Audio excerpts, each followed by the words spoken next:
皆さんどうもバコミです。 오늘은 좀 날씨도 좋고 하니까 좀 널널하게 영상을 찍어볼까 해요. 밖에 잠깐 나갔다 왔는데 오늘 날씨가 되게 좋아요. 지금 햇빛이 싹 들어오는데 밖에 잠깐 이제 장 보러 갔다 왔어요.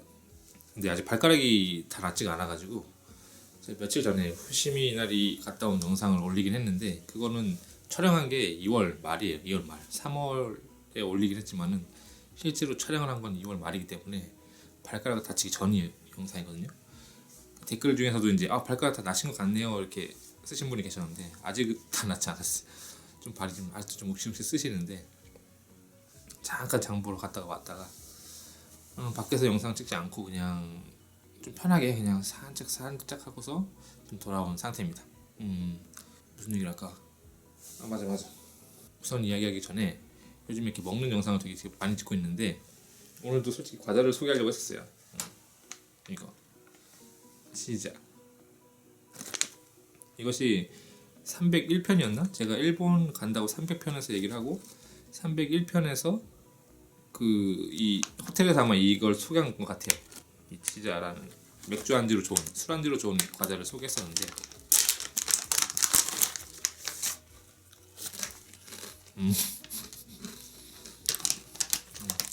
진짜 맛있어. 그런데 슈퍼에서 이걸 샀는데 그 옆에 다른 시리즈가 있더라고요. 그래서 재밌는 시리즈가 있어가지고 사봤어요. 이거는 고마 맛으로 쿠로고마를 사용한 맛인데 고마사. 그 다음에 이거는 아보카도사 아보카도 맛.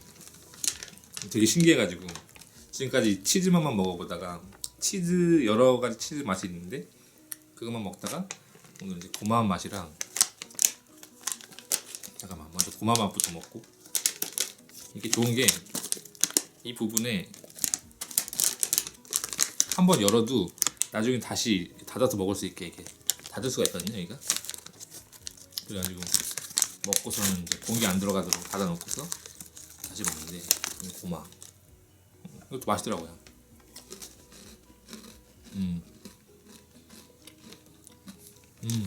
맛있어. 치즈처럼 짭짤한 맛은 좀 부족한데 고소한 맛이 장난 아니에요. 거기다가 이 아보카도 이게 되게 맛있었더라고요. 와사비 쇼유 시약에. 그러니까 아보카도에다가 와사비랑 쇼유 찍어 먹는 맛? 이라고 해야 되나? 이게 되게 독특해.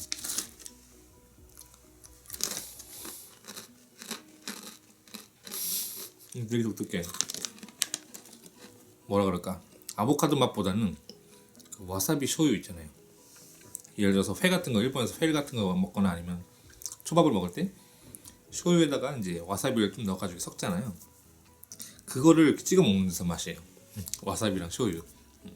아보카도 맛은 그렇게 확 오지 않고 살짝 오는데 쇼유에다가 와사비 섞어서 이렇게 막 섞어놓은 맛 있잖아요. 그걸 찍어 먹는 맛. 딱 그 맛이 나. 되게 맛있어요. 초밥이라던가 이런 스시 같은 거 사시미 같은 거 좋아하시는 분들은 되게 좋아할 맛이에요. 저는 되게 좋더라고요. 오늘은 이 과자를 소개하려는 게 아니라 지금 제가 일본에 와서 지금 교토에 있는데 지금도 이제 영상을 보시고서 이제 질문을 주시는 분들이 있어요.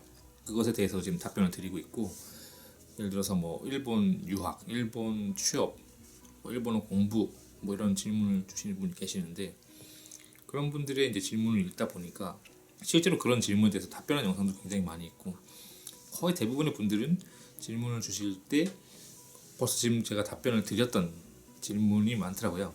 영상이 이제 300개가 넘어가다 보니까 이제 다 보시지 못하시고 똑같은 질문을 주시는 분이 계시는데 그런 분들한테는 이 영상 보세요, 이런 영상 보세요 이렇게 답변을 드려요. 그런데 요즘 들어서 느끼는 게 질문을 주시는 분들의 공통적인 특징 중에 하나가 이런 질문 있잖아요. 이거 할 수 있을까요? 제가 이거를 할 수 있을까요? 일본 유학을 가고 싶은데 제가 머리가 나빠요. 근데 공부해서 갈 수 있을까요? 일본 취업 제가 이런 걸 전공하고 있습니다. 나이가 몇 살입니다. 일본 취업을 할 수 있을까요? 할 수 있을까요? 없을까요? 그 다음에 요즘에 취업에 대해서 질문을 많이 주시는데 일본 취업 뭐라 그럴까? 일본의 취업 장래성이 있나요? 없나요? 이런 거. 한국 취업이랑 일본 취업을 지금 고민하고 있습니다. 한국에서 취업을 하는 게 좋을까요? 일본에서 취업하는 게 좋을까요? 대학도 똑같아요.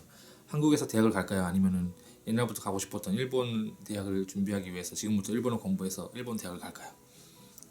어느 게 좋나요? 이런 질문을 주시는데 어느 게 좋나요라는 기준은 자신의 기준으로 선택을 하셨으면 좋겠어요. 제가 선택해 드릴 수 있는 상황이 아니거든요.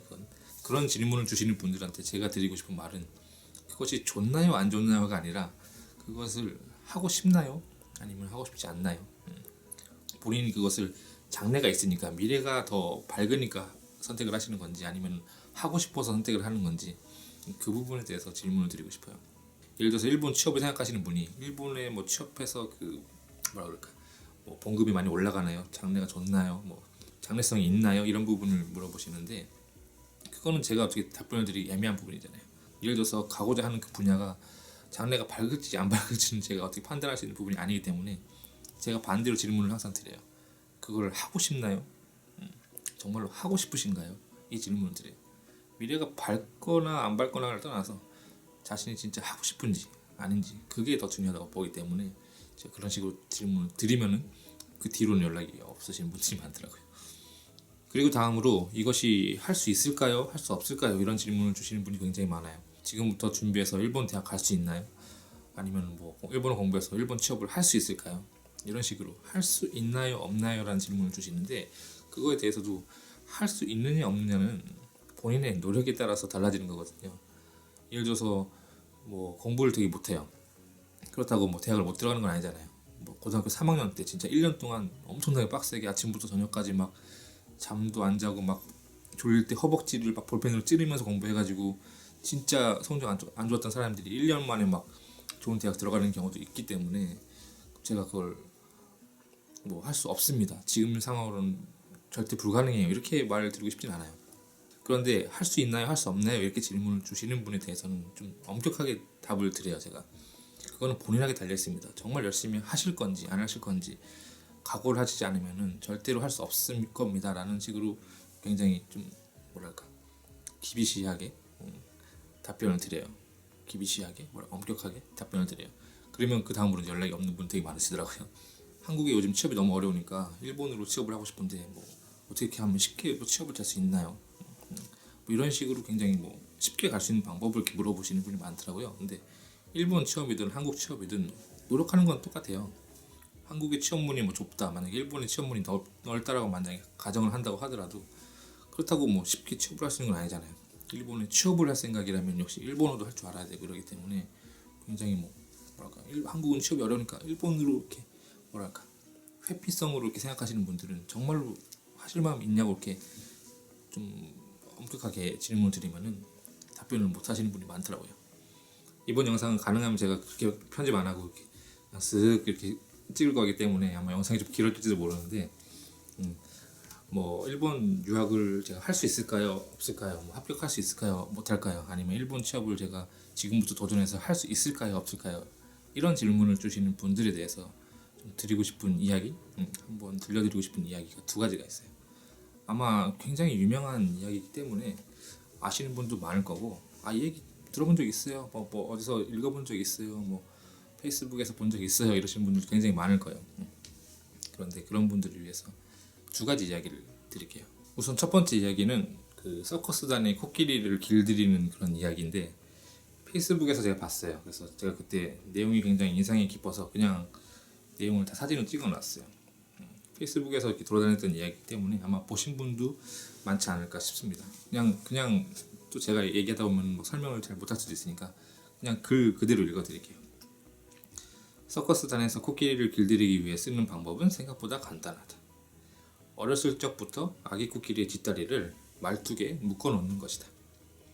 그러면 아기 코끼리는 안간힘을 써도 말뚝 주변을 벗어날 수 없다. 그렇게 시간이 흐르면은 코끼리는 스스로 말뚝 주변을 자신의 한계로 정해버린다. 성인 코끼리가 되어서 그 족쇄를 뽑아버릴 힘이 충분해져도 이제는 더 이상 시도조차 하지 않는다. 그래서 심지어는 말뚝을 빼도 평생을 그 주변에서 살게 된다.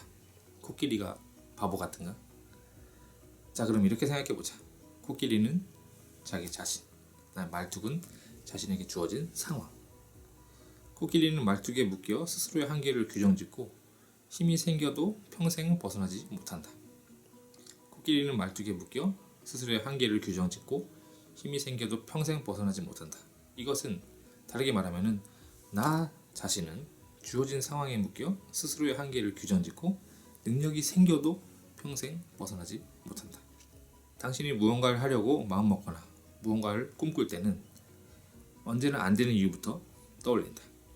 나는 무엇이 되고 싶은데 학력도 안 좋고 인맥도 없고 돈도 없어.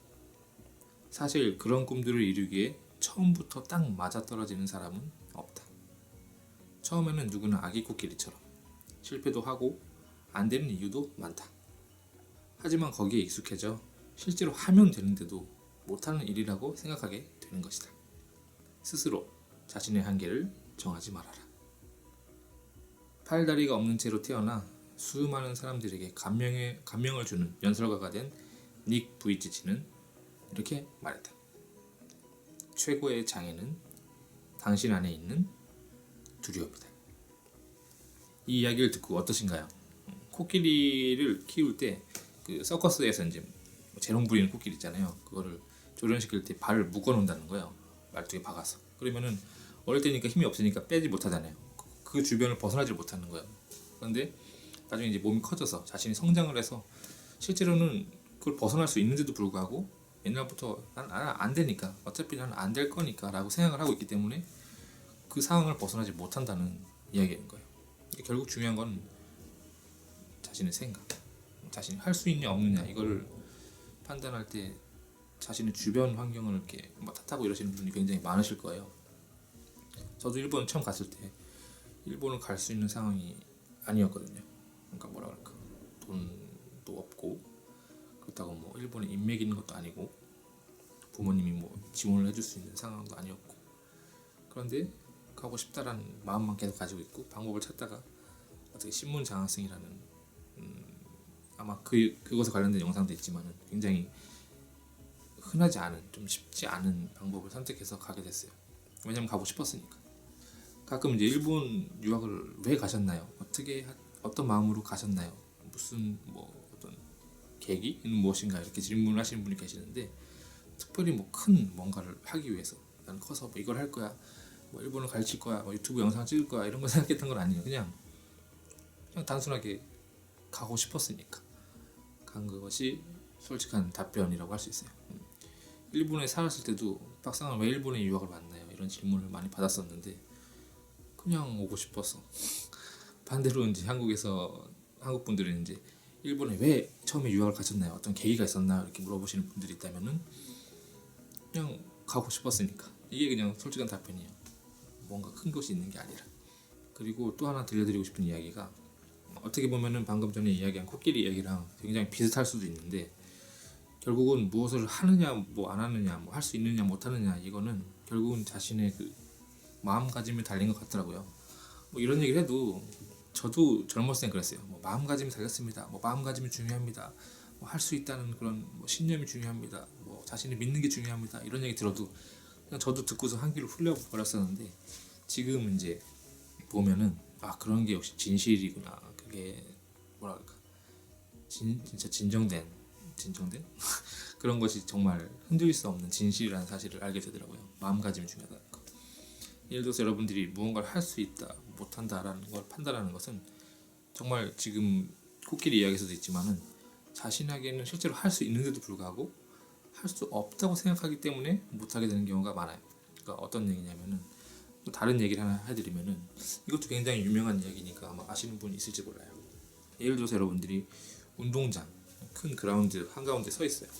그런데 땅에다가 이렇게 어떤 모형을 그리는 거예요. 다리를 그리는 거예요. 예를 들어서 한 3m 정도 폭이 있는, 그 다음에 거리가 한 10m 정도 되는 이렇게 다리를 그리는 거예요.